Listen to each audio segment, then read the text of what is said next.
In a picturesque suburban community nestled around a serene lake, life moved with an unspoken order. The Homeowners Association, led by Karen Mitchell, a woman whose reputation for ruthlessness was well known, ruled the neighborhood with strict rules and ironclad enforcement. Karen took pride in maintaining the pristine image of the community, often pushing residents to comply with her vision, regardless of their desires or traditions.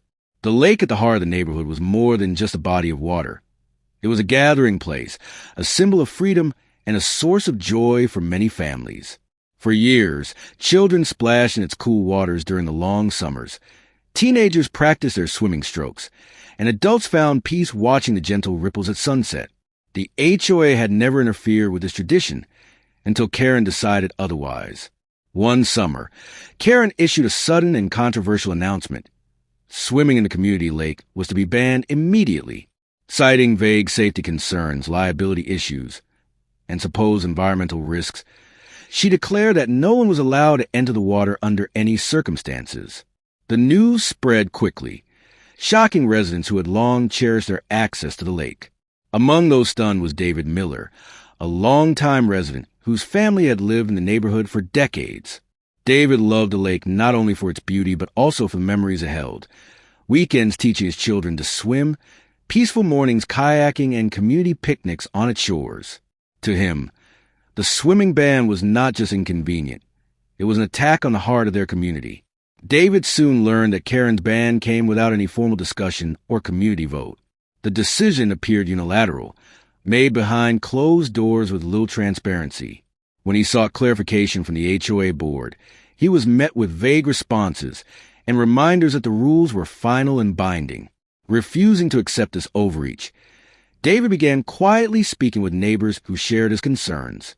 Many were upset, not just about losing access to the lake, but about Karen's growing tendency to impose harsh rules without community input. Some feared fines or penalties if they disobeyed the ban, while others worried about the impact on property values and the neighborhood's reputation. The situation escalated when Karen's HOA sent warning letters to several families caught near or in the water, threatening fines and legal action. The atmosphere shifted from uneasy to charged. What had been a peaceful lakeside retreat now felt like a battleground. David, fueled by his love for community and a sense of injustice, decided to fight back. He researched HOA laws, liability issues, and property rights, determined to challenge Karen's ban in court if necessary. His goal was clear: restore the community's right to enjoy the lake as they always had. Word of David's resistance spread, inspiring others to join his cause. The quiet suburb was on the brink of a legal and social storm, one that would test the limits of HOA power and the strength of community spirit. David's decision to oppose Karen's swimming ban ignited a spark within the neighborhood. Word spread rapidly, and what began as a quiet murmuring of discontent transformed into an organized movement. Residents who once accepted the HOA's decisions without question now found themselves questioning the authority wielded by Karen and her board. The lake, once a symbol of tranquility, had become the focal point of a growing rebellion. David wasted no time assembling a coalition of like-minded neighbors. They held informal meetings in garages, backyards, and local parks, sharing information and pooling resources. Many residents recounted their personal histories with the lake. Stories of family gatherings, children learning to swim, and peaceful afternoons that defined their sense of home. The swimming ban, they agreed, was more than a mere regulation. It was a betrayal of the community's spirit. As the group grew, so did their resolve. David, having studied HOA laws extensively, explained the limitations of HOA authority and the rights homeowners possessed. He emphasized that while the HOA had the power to enforce reasonable rules, banning swimming in a natural body of water that belonged to the community crossed a legal line. This knowledge empowered many, transforming passive frustration into active defiance. Meanwhile, Karen remained steadfast. She doubled down on the ban, issuing stern warnings and increasing patrols around the lake. Signs forbidding swimming appeared along the shore, and security personnel began monitoring the area, reporting any violations to the HOA board.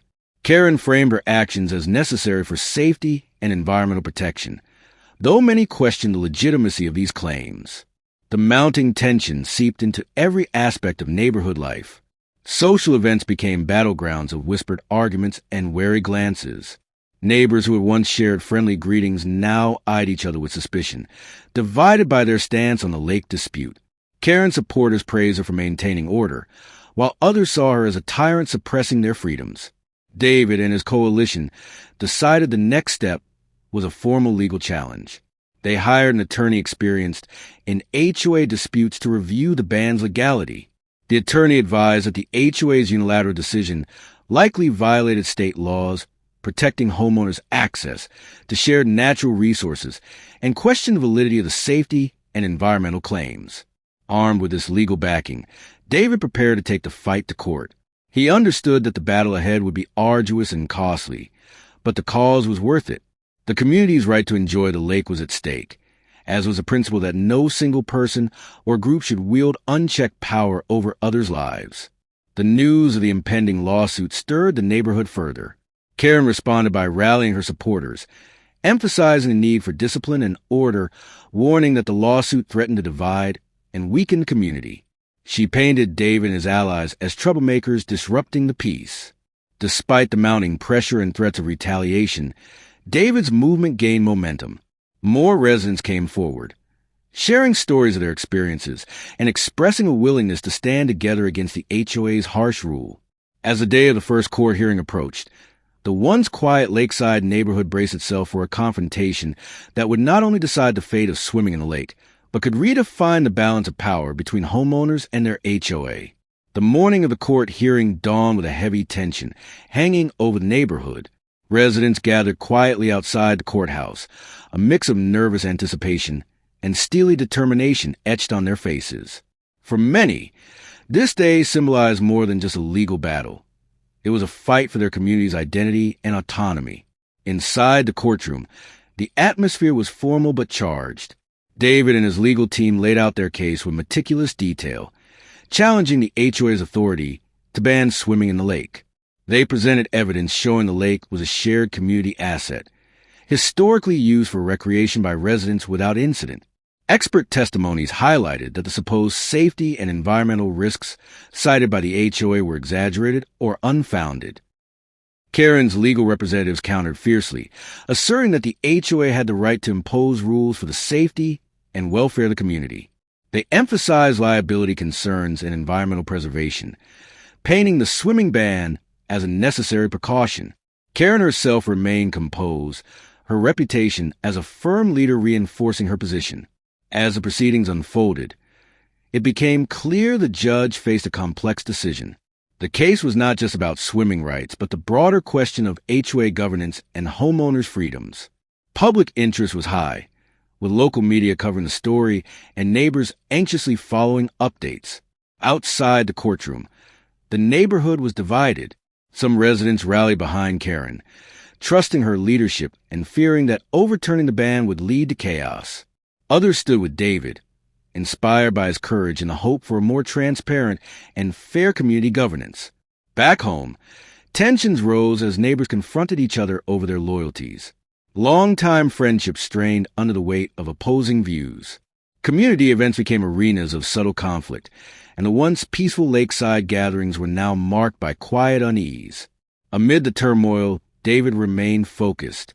He met regularly with his legal team, strategizing next steps and keeping his supporters informed. His resolve was unshaken by the hostility and social friction the fight had stirred. Meanwhile, Karen's position grew more precarious. Some members of the HOA board began expressing doubts privately, concerned that her uncompromising approach might backfire and damage the community's unity. Rumors circulated about possible resignations and power struggles within the HOA leadership. The court's decision, when it came, was nuanced. While recognizing the HOA's responsibility to ensure safety and environmental care, the judge ruled that a complete ban on swimming was excessive and lacked sufficient evidence. The HOA was ordered to revise its rules, allowing controlled swimming with safety measures in place. The verdict sent ripples through the neighborhood. Supporters of David celebrated a hard-won victory, while Karen and her allies viewed it as a setback but vowed to continue enforcing community standards. The lake war had entered a new phase. The battle over swimming was over, But the struggle for the soul of the community and the limits of HOA power was far from finished. The court's ruling marked a turning point in the long and bitter conflict, but it did not bring the peace many had hoped for. Instead, it exposed deep fissures within the community that would take time and effort to heal.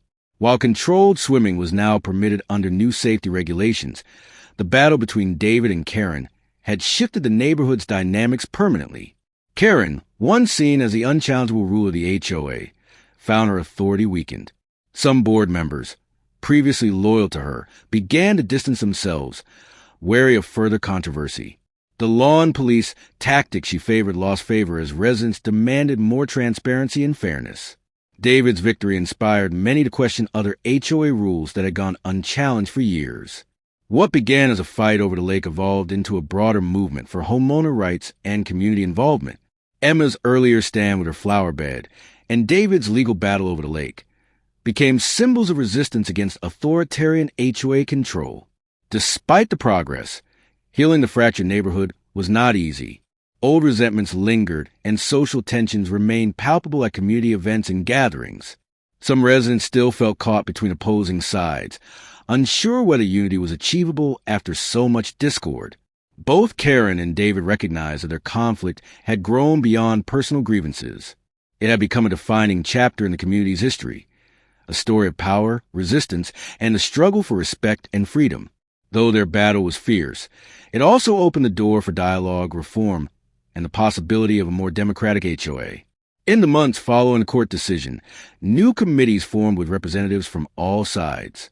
These groups worked on rewriting the community's rule book, aiming for clearer guidelines, fair enforcement, and better communication.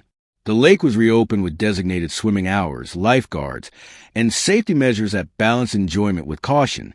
David remained a vocal advocate for homeowner rights, but he also sought reconciliation. He invited Karen and others to participate in discussions, emphasizing that the community's strength lay in cooperation, not conflict. Karen, humbled by the challenges to her leadership, began to soften her stance. While she maintained her commitment to order, she acknowledged the need for flexibility and respect for residents' voices. The once peaceful neighborhood around the lake had been forever changed. The fight over swimming had sparked a larger revolution, one that challenged unchecked authority and empowered everyday people to stand up for their rights.